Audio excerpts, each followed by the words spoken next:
안녕하세요. 예수비전 선결교회 안희한 목사입니다. 은병선결교회 유승대 목사님이 표절 논란으로 곤욕을 치르고 계십니다.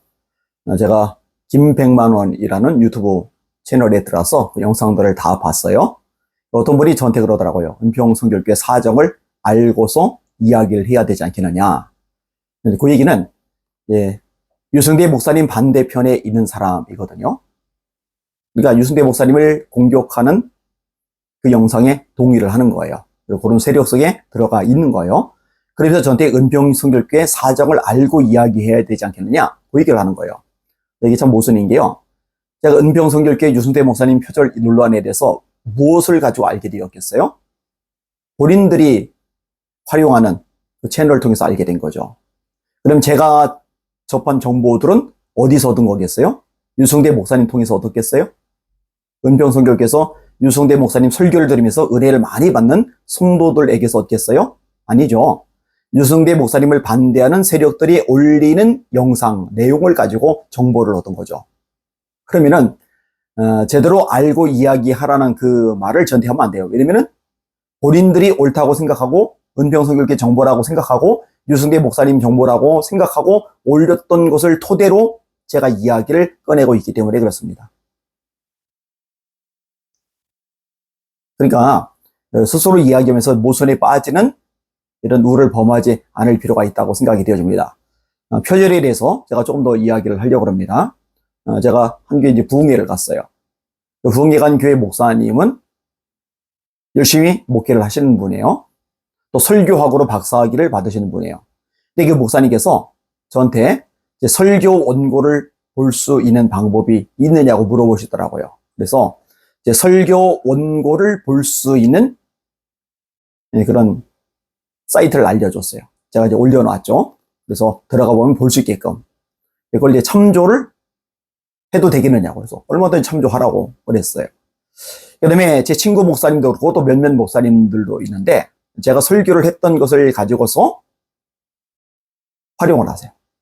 또 어떤 경우는 전 제가 설교한 것을 전부 다 이렇게 제본을 떠가지고 책장에 꽂아놨거든요. 그 책을 통째로, 제본한 책을 통째로 빌려가기도 해요. 만약에 말입니다.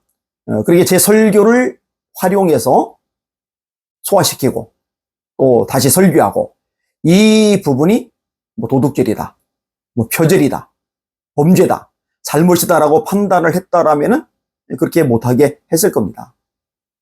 근데 성도들에게 더 많은 은혜를 끼치고 싶고 그래서 다른 사람의 설교를 연구하고 분석하고 내 것으로 소화시키고 거기에 내가 묵상한 것을 살을 붙여서 말씀을 전하는 것. 그렇게 해서 성도들이 은혜 받을 수 있고 변화될 수 있고 거듭날 수 있고 영적으로 성장할 수가 있다면은 그게 무슨 문제가 되는 걸까? 그리고 최근에 이런 논란이 벌어지고 나서 한 목사님하고 이야기하다가 이런 말을 했어요. 딱하라고 얘기해서 지금 설교하는 모든 설교들 중에 표절이 아닌 설교가 단 한 편이라도 있을까? 있을까? 누군가는 썼던 주석들, 설교 내용들, 이런 모든 것들이 지배하게 되고 내 것으로 소화되고 그 상태로 나가는 거거든요. 차단내려고 작정하고 뒤지기 시작하면은요, 내 설교 중에 남의 것에서 인용되지 않거나 배우지 않은 것들을 찾아낼 수가 있을까? 거의 불가능하다고 보면 됩니다. 그리고 남의 설교를 가지고 그대로 설교를 한다고 은혜를 받는 것도 아니고 교회가 성장하는 것도 아니고 또 부흥이 일어나는 것도 아니고 또 삶에 어떤 새로운 역동성이 생겨나는 거 아니거든요. 거기에 하나님의 기름 부으심이 있어야 되는 거거든요. 하나님의 축복하심, 도와주심, 성령님의 역사심이 있어야 비로소 가능한 거거든요. 그러니까 물고 뜯고 공격하려고만 생각하면 한도 끝도 없는 거예요. 자, 이 정도까지 이야기를 하고요. 정의진 목사님에 대해서 여러 경로로 이야기를 접하게 되더라고요. 카메룬 쪽에 있는 선교사님들하고도 제가 통화를 했어요. 뭐 자세한 얘기, 또 선교코가 관련했던 또 다른 얘기들, 그런 얘기들은 일단 좀 접어두겠습니다. 이렇게 얘기를 해보고 싶어요. 표절이라고 담임 목사님을 찾아가서 이야기를 끄집어냈다. 근데 목사님이 그 이야기를 듣고서 화를 내거나 공격을 하거나 해임을 시키거나 한 게 아니라 인정을 했다. 그리고 공개적으로 사과를 했다. 저는요, 이 부분도 절대로 쉽지 않다라고 생각합니다. 특별히 규모가 있고 영향력 있는 목사님이, 규모 있는 교회에서 영향 있게 목회하는 목사님이 그런 식으로 사과를 한다. 쉬운 일이 아닌 거죠. 그리고 제가 볼 때요, 그 정도까지 했으면은 사실은 좀 더 진득하게 기다리면서 사태를 지켜보는 게 옳다고 생각을 합니다. 여러분들이 방송을 듣다가 제 말에 동의가 안 된다면 여러분들의 의견을 남기셔도 돼요.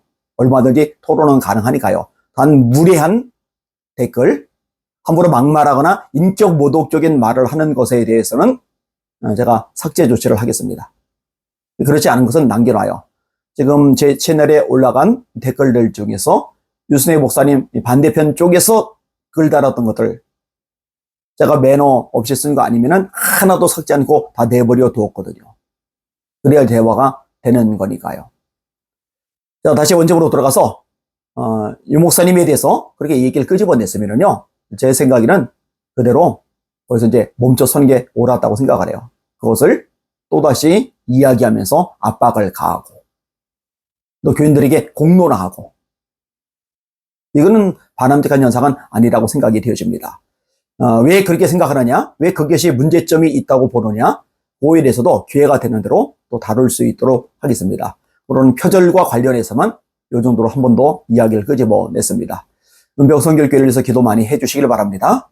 이번 일을 계기로 더 잘 다듬어져가지고 성장하고 선한 영향력을 끼치는 교회로 우뚝 설 수 있도록 하나님께서 역사해달라고 함께 부르짖어 주시길 바랍니다. 날마다 주님 바라보고 주님의 이름으로 전진하며 승리합시다. 할렐루야.